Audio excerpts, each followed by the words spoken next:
It has been a good 2 years since I played Warzone in Halo 5, and I actually forgot about it for a long time, but when I turned on Halo 5, went to find a game, and after waiting for 5 minutes, I'd finally managed to find a match, and all I can say from the experience is that it utterly ruined me, but at the same time it got me curious about its future.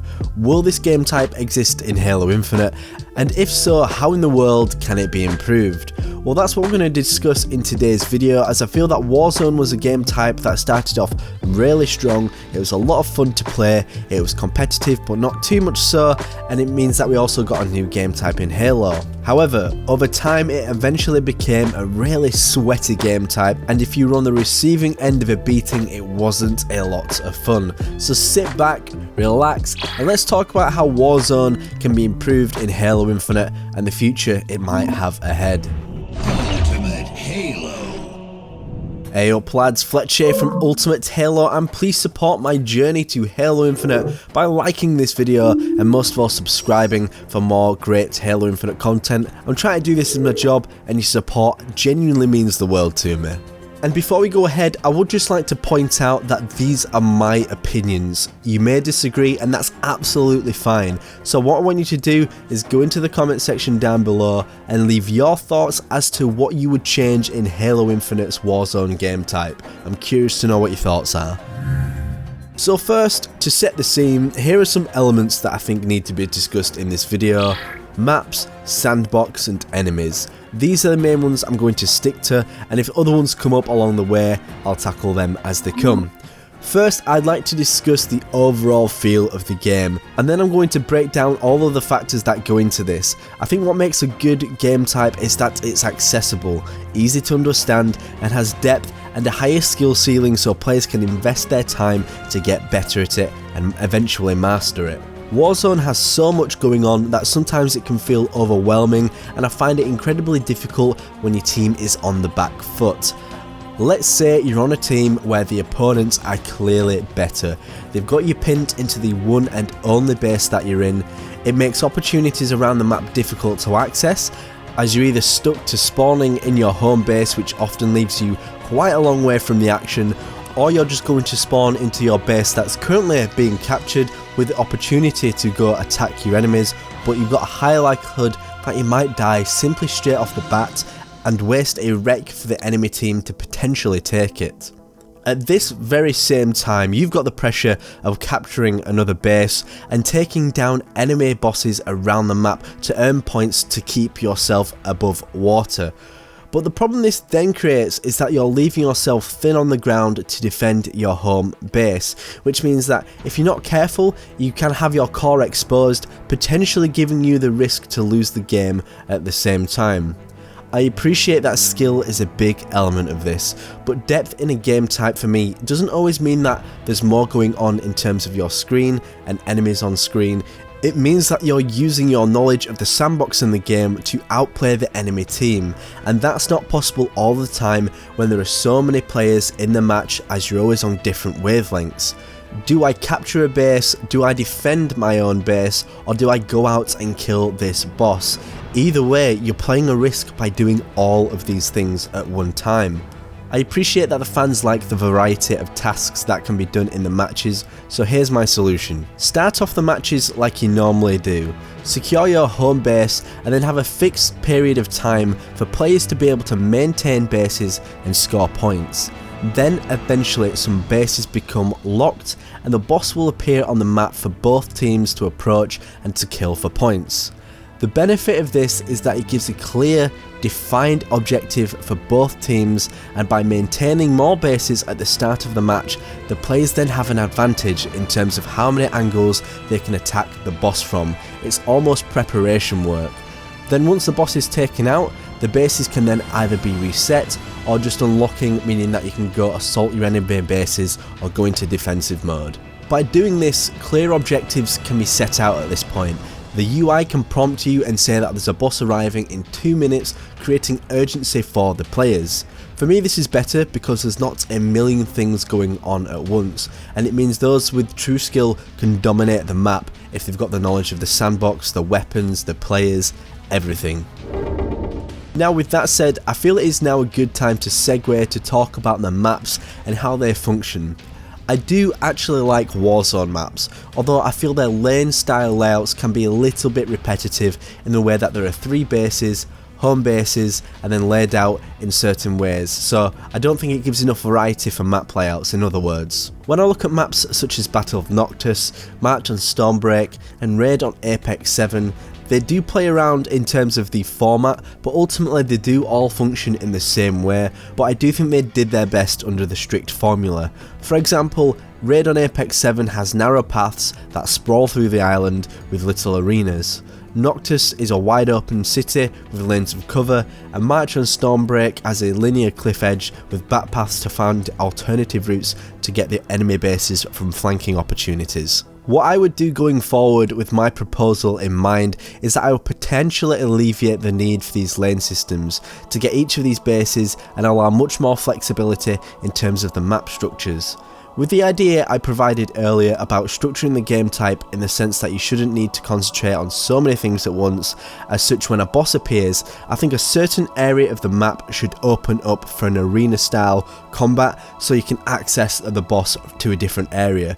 This means it's accessible from all bases, but naturally giving access to more bases, which will improve the likelihood on your teams attacking the boss.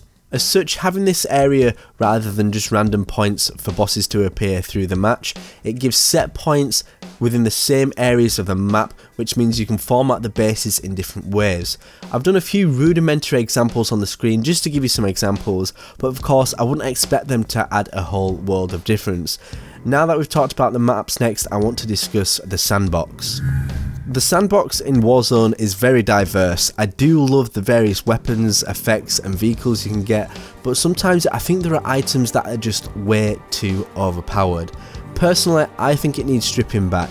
Even though everything has a specific use, some things dominate, and Halo's Sandbox does best when the game provides you with tools as a means to take down your enemies, rather than just tools that wipe out everyone and everything in your path.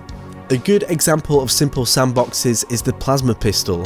It's not going to obliterate every vehicle or enemy coming your way, but it's going to stun and flash your opponents, so it gives you the opportunity, if done right, to take a vehicle out or board it, or simply just pop your enemy in the head with a single BR shot.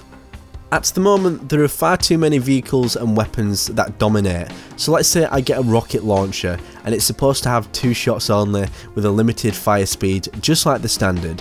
Whereas these variants you have increase all of those elements, making it brutally unfair. So for example, I can have 4 rockets that fire super fast, has got a super fast fire rate, and in all honesty I stand absolutely zero chance of going against it if I'm just carrying a standard loadout. As such, I think the best way to improve this is to drastically reduce the amount of weapons, but focus on making variants clear in terms of what they do, but have more negative effects in terms of use so that it's not too overpowered.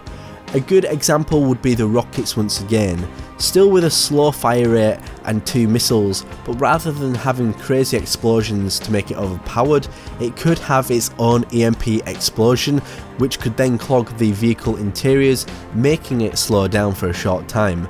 The benefit for this is that you get multiple benefits for an upgraded weapon without having it prove to be too much of a frustration point for the enemy receiving the fire, and they still get the chance to react or even bail on the situation. I personally believe that the reason for Halo's formula being so successful over the years is that with enough skill you can learn to encounter your opponent, but in having the unreasonable deaths you can't avoid, this exact thing turns into a Call of Duty game, not quite Halo. So just so I'm articulating my point properly, I do just want to give a few more examples. So for instance, you can have a sniper that can temporarily disable thrust as well as do your typical damage. You could have a Spartan laser that can deal damage as well as reduce vehicle speed when it hits them, or an energy sword that slows your enemy down when you get within a certain radius of them. I appreciate there are already weapons who do similar things, but I'm trying to stress more that weapons should not just be these overpowered things. Next up are the enemies. Now we've already discussed how enemies should be done at fixed times and bases should be locked until they're taken out. But at the same time, how enemies are fought against is a huge factor, as I feel like I'm just throwing everything against them, which feels very much like Destiny or Borderlands. They're just big bullet sponges, and for me, I don't find that particularly entertaining. I don't know how realistic this will be in terms of having it in a multiplayer mode, but if we were to have a Scarab or a Kraken or some sort of vehicle that's large, it would be a cool idea if you kill the enemies around it and then get to the core. First team to get to the core gets those points. Alternatively, you don't necessarily even have to have a boss to fight. Why not have it like Invasion, where you can have an objective? You can take a core or a bomb to a certain point in the map and gain points, meaning that there's an element of teamwork, more so rather than just gun-ho into an enemy for them to sponge a million bullets. Either way, changing the map layouts can have more flexibility and it can add to the variables in terms of the gameplay. Lastly, just in terms of some smaller features I'd like to see, I'd enjoy to see a double up system where you can just spawn on your partner just like Invasion from Halo Reach. I think it adds more tactics to the game and ensures that teamwork is being used, and I always find myself holding off an assault just to wait for my teammates so I have more fire team support when it comes to attacking a base. I'd personally also go with less AI and I'd keep them purely to the boss battles, and I would actually maybe ever so slightly decrease the player count, because sometimes I think it will make it easier to manage games as well as making it feel less hectic. In terms of the rec system as a whole, I think that's a different beast in itself, and I may tackle it in a future video, although I am sitting on a script at the moment for microtransactions in Halo Reach, so that may also be addressed at that point. So there are my thoughts for Warzone in Halo Infinite, how I would improve it and what I think the future will be for Halo Infinite. I'm curious to know what your thoughts are. Leave them in the comment section down below. My name is Fletch and I will see you next time on the one and the only Ultimate Halo. Subscribe now to Ultimate Halo for more unfriggin' believable Halo content.